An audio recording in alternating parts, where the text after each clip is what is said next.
acknowledging Abure as the Labour Party chairman. This is a very big victory for Peter Obi and all the supporters of Peter Obi. So guys, we all know that we've long awaited for this decision to come, but INEC has been silent. Even Peter Obi themselves, they went to INEC, submitting a Supreme Court ruling, telling INEC to kind of take its stance on this, because it's been like Peter Obi has his own faction, Abure has his own faction, all these things that are going on, just because INEC was silent. So finally, INEC has now taken a decision indicating that Abure is no longer, the Labour Party chairman, and INEC is citing the decision of the Supreme Court, that they are taking their decision on the basis of what the Supreme Court ruled. And also, INEC also went ahead to reject all the candidates that submitted their form or their intention to run under the Abure-led government or the Abure-led faction of the Labour Party. So that this is a very big win for Peter Obi, for the obedient families, and now Abure is asking for peace. I've said it very clearly that I'm ready to make peace. You think Peter Obi should come back to the Labour Party, or Peter Obi should still be part and parcel of that coalition that he's already part of? So guys, this is the latest happening, but I tell this is a very big victory for Peter Obi. He has patiently waited for this. I mean, Peter Obi is a man of due process. He didn't want to, hike things. He didn't want to inflame the situation. He just kept quiet, and now finally INEC has taken its stance. And for me, I think this is leadership when it comes to the way Peter Obi handles situations. Some people see it as weakness, but guess what? This is really leadership in display. We begin with politics. The Independent National Electoral Commission, INEC, has excluded all candidates submitted by Julius Abure and his faction of the Labour Party from the final list of the August 16, 2025 by-elections and the Federal Capital Territory Area Council elections. In a firm statement released, INEC clarified that the disqualification stems from the expiration of Abure's tenure as national chairman of the Labour Party on June 8, 2023. The decision is backed by a Supreme Court judgment which declared that Abure and his National Working Committee no longer possess any legal authority to act on behalf of the party. According to INEC, none of the primary elections conducted by the Abure-led faction were monitored by its officials. Now to discuss this, we are joined by a member of the Labour Party, Monday Mawa. Monday, thanks for joining us. To be here. Good afternoon. Monday, can you provide clarity on any court judgments that have, affected the leadership structure of the Labour Party in recent months? Well, I think there are several judgments of the court that has actually affected the leadership of Labour Party.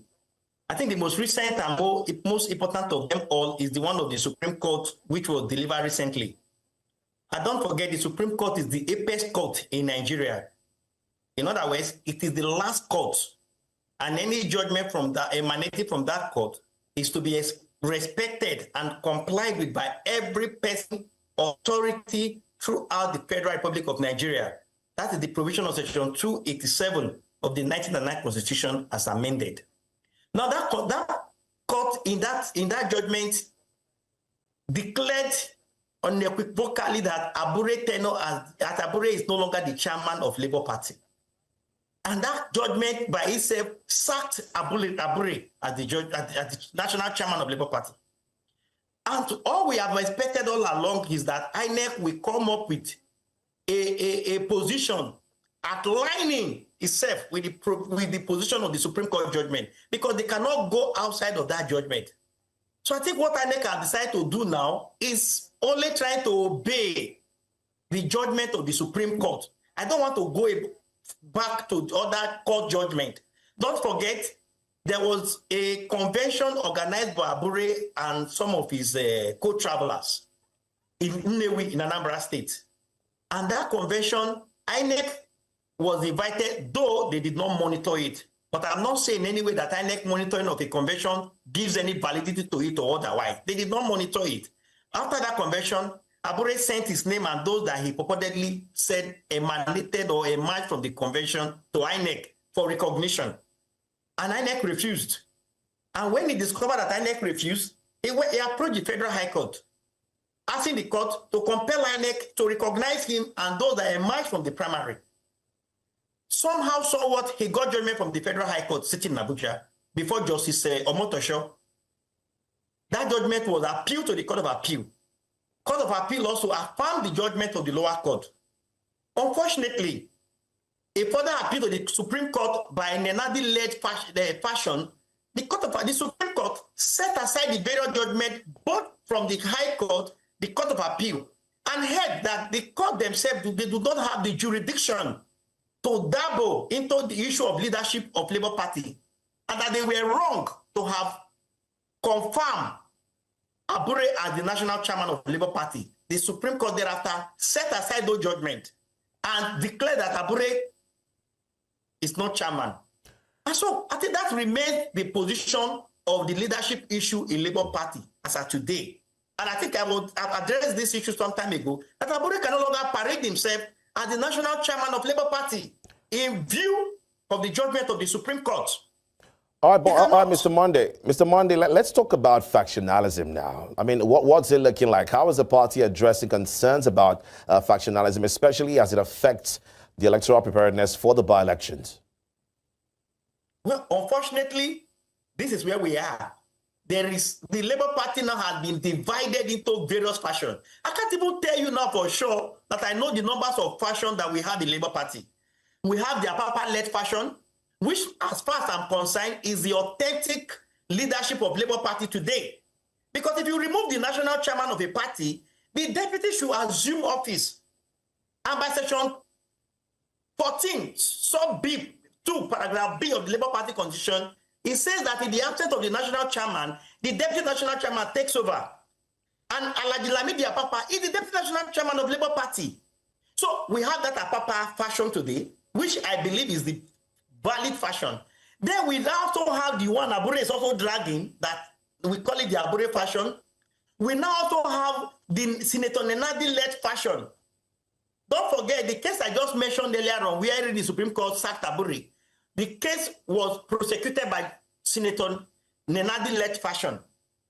Apart from that, there is another fashion again. And my brother, I can't tell you how many fashion we have for now, but unfortunately, the problem we are now having is that this fashion is every day reducing the importance of the Labour Party. It's reducing the chances of Labour Party to win any election. Now look at what is happening now in the area council election in Abuja. They have removed our names.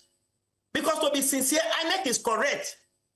Abure can no longer validly and legally submit lists to any authority in his capacity as a national chairman of Labour Party. It will be invalid.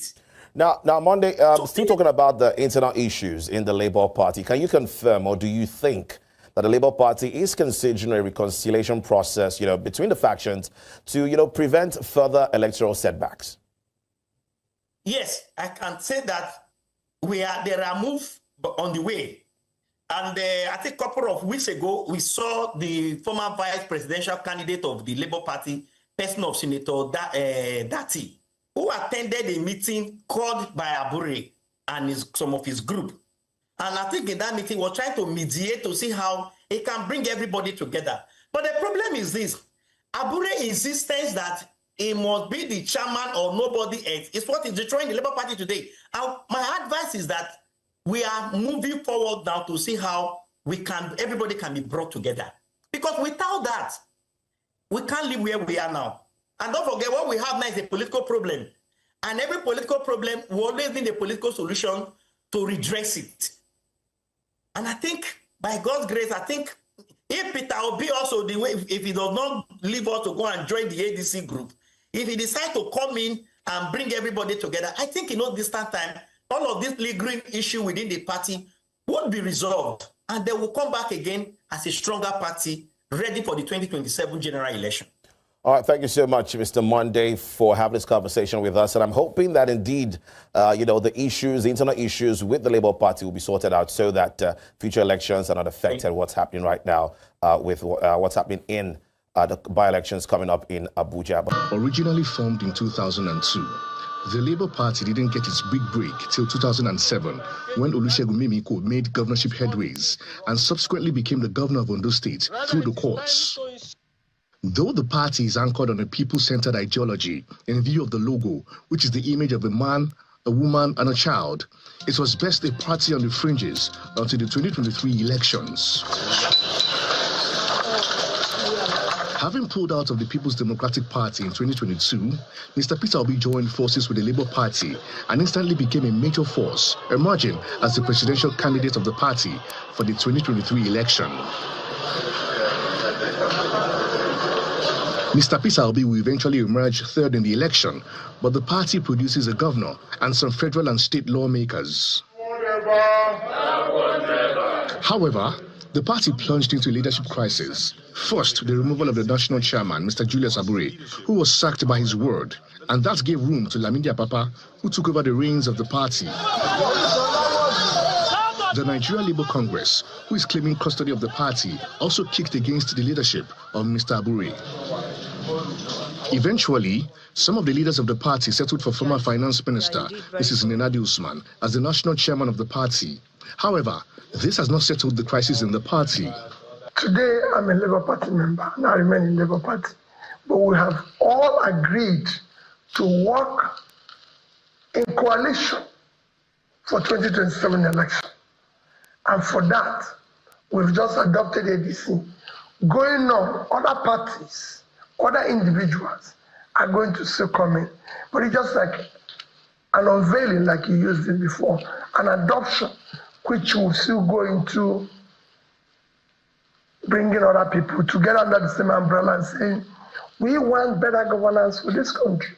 Just to be clear, because you sat next to Mr. Julius Abure when he read out the resolutions from the Inec meeting, do you agree with him when he described the Nenadi Usman-led interim group as illegal? I am a peacemaker, and some journalists have very, very heavy terms that they use. I am still on that peace mission. So if I adopt, even if you answer the question you want me to answer it, you are making me to clean out all the efforts I've been on. We're in the process of reconciling a great party that wants to serve Nigeria greatly.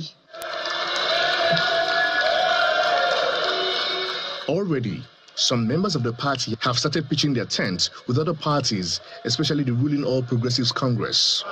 Senator Darlington Wokocha, the secretary of the NCC. There have been moves to reconcile the parties, which has led to the setting up of a reconciliation committee. We did very well, and I could only have imagined that we still could do that solo-wise in 2027 if we don't have all these differences. But at best, to put an icing on the cake, would have been merge the Labour Party to collaborate with another party from the north, because the results from the 2023 election actually had Labour Party winning the whole of the South. We were the dominant party in the South. In the recent days, Mr. Senator Dati Ahmed, attended the NEC meeting of the Labour Party. It's a welcome development. There have been legal battles for the soul of the party, and the judgment of the Supreme Court emphasized that matters relating to party leadership are internal affairs over which the judiciary has no jurisdiction. The legal implication is that Supreme Court failed to make a definite and unambiguous order. Because we have seen various issues where court will give judgment, and the judgment is not clear. Which particular one does Inec recognize? That's where I now said the legal implication. Nevertheless, two leaders are laying claim to the chairmanship of the party, despite leaving the door open for reconciliation. I've said it very clearly that I'm ready to make peace. Political party politics is about compromises. It's also about conflict. It's also about resolution of conflict. And your capacity and your ability to resolve conflict, accept people who have offended you, forgive them, looking at the bigger picture of winning and making the party a ruling party in the country, and ultimately enthroning a leadership in the country that will drive the process of growth and development of the party is key. Right from the beginning, when I was appointed as the national chairman, I made it public that I wanted us to come back together, work as a team. There is no victor, no vanquish. Let's come together, put our house in order, because together we'll win, but divided, certainly will fall. So I just want to also call on not just Mr. Abure, any other person who feels aggrieved, that please let us come sit together, talk.